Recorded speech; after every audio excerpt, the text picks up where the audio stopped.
Good morning everyone. তো এই দেখো গুয়াহাটিতে প্রথমবার আমি রাম ঠাকুরের জন্মতিথির দিন উৎসবে গেছি। তো দুপুরবেলা গেছি, গিয়ে আমি প্রসাদ খেয়ে এসেছি, কিন্তু আমি ভিডিও করতে পারিনি, এত ভিড় ছিল। শুধু মানুষের মাথা দেখা যাচ্ছিলো, আর এদিকে ধাক্কা দিচ্ছিলো, ওদিকে ধাক্কা দিচ্ছিলো, মোবাইল না পড়ে যায়, তাই আমি আর ভিডিও করতে পারিনি।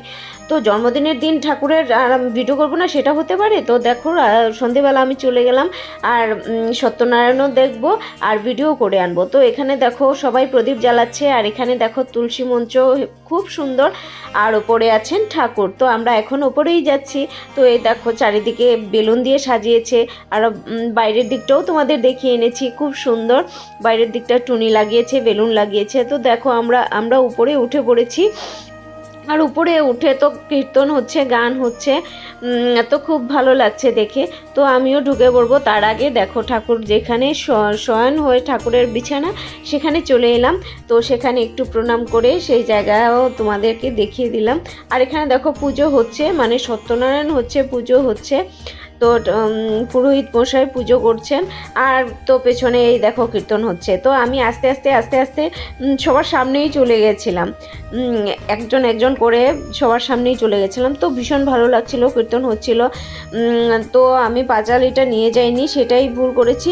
আমার মুখস্থ আছে পাঁচালি, কিন্তু প্রথম অঙ্কটা একটু দেখতে হয়, কারণ আমি তো এখন সব সময় পড়ি না।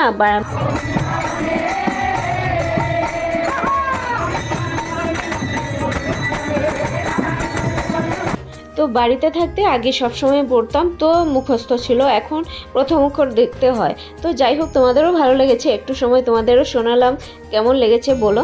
আর ঠাকুরের জন্য জানো এত বড় একটা কেক আনা হয়েছে, সত্যি খুব সুন্দর হয়েছে কেকটা। তোমরাও দেখবে, একটু পরে নিয়ে আসবেন সেই কেকটা, পুজো হয়ে যাক তারপরে নিয়ে আসবেন।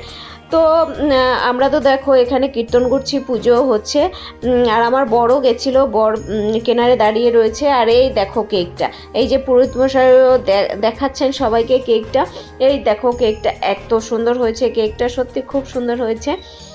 তো এখন কেকটা সবাইকে দেখাচ্ছেন, কারণ সবাই ফটো তুলবে, ভিডিও করবে, এর জন্যই সবাইকে দেখানো হচ্ছে। দেখিয়ে তারপর নিয়ে যাবেন, তারপর কেকটা টুকরো টুকরো করে সবার আমাদের সিন্নির সাথে সবাইকে দেওয়া হবে।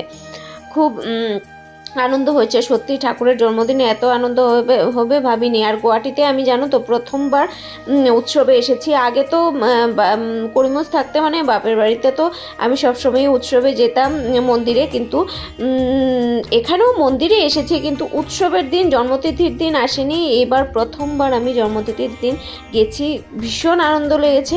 আর এখানে দেখো সিন্নি খাওয়ার সেই লাইন গেট থেকে শুরু হয়েছে, আর ওই নাট মন্দির পর্যন্ত। নাট মন্দিরটা তোমাদের আমি লাস্টের ক্লিপে দেখিয়ে দেব। তো এই দেখো এখানে আমিও দাঁড়িয়ে আছি, আর নাট মন্দিরের সামনে এখানে ঠাকুরের একটা মূর্তি আছে। এই দেখো ঠাকুর বসে আছেন, মাংকি টুপি পরে, চাদর পরে, কারণ